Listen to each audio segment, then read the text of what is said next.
One of the biggest challenges in the conventional model of addiction recovery is that people return back to their normal life as the same person, and they start making the same choices again. And for the most part, most people have had some difficult experiences in their life, and when you have a difficult experience, the end product is some alteration or change in your emotional state. And the natural propensity as human beings is to do our best to try to make that emotion go away. And most people get in trouble in their life when they start regulating and changing their internal states by using something outside of them, whether it's drugs or alcohol. And so the moment they notice a change in their internal chemical state, they feel better within themselves, they pay attention to whatever caused it. And that event in and of itself creates an associative memory.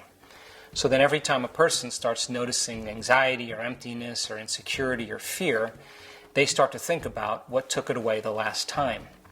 And so they start to become attached and addicted to substances. So I think we could say that behind every single substance addiction is some type of emotion that a person's either addicted to or can't change by themselves. So in order for people to truly make changes in themselves and in their lives, they have to start lighting a match in a dark place and looking at some of those emotions and some of the thoughts and behaviors that have gotten them in trouble. And that concept in neuroscience is called metacognition. The fact that we can pay attention to what we're thinking about, the fact that we can become aware of how we're behaving, and we can look at the emotions and notice how we're feeling, means we can modify our states of being to do a better job in life. So, by addressing the person from a holistic standpoint and looking at a person's history, looking at their emotional conditions, looking at the lifestyle that they live, looking at their present state of health, and creating a very specific treatment plan that's tailor-made to the individual would give the person a greater ability to truly change themselves. One of the reasons the sanctuary is a standalone facility is it combines both conventional and unconventional methods to treat the person in mind, body, and soul. Let's face it, conventional methods and treatment programs around the world don't really work that well. The research shows that 8 out of 10 people that go to one of these facilities, they typically reuse again because when they return back to the same conditions in their environment and haven't really looked at the inner self, they go unconscious again and make the same choices.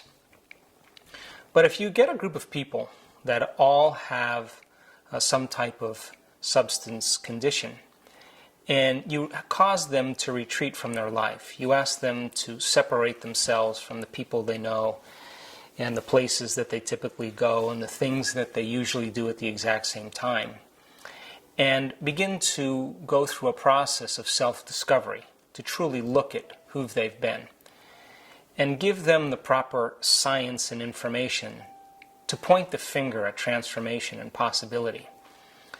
And if you can marry that with some wonderful ancient information that cultures and civilizations have used that really point the finger at the mystical self, I think people are more prone to really apply it to themselves and their lives.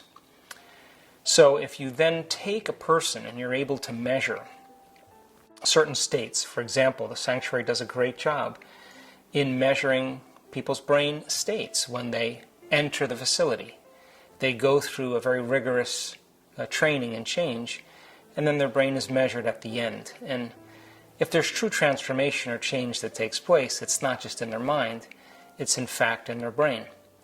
If they're able to regulate their autonomic response to stress and be able to shorten their stress response to their emotional reactions and regulate their internal states, and they're wearing an HRV monitor and they can monitor when they're in balance and when they're out of balance, if they keep practicing, it'll become a skill. And so developing the skill of regulating your internal states and being able to change your states without using anything outside of you is when you begin to truly master yourself. So the conditions and the environment for the sanctuary is in a beautiful place in nature where people really have an opportunity to go within, and I think really have an opportunity to learn vital information about themselves. They're given pretty good, solid instruction on how to transform themselves and repeatedly do it every day so that when they walk out the doors, they're truly a different person.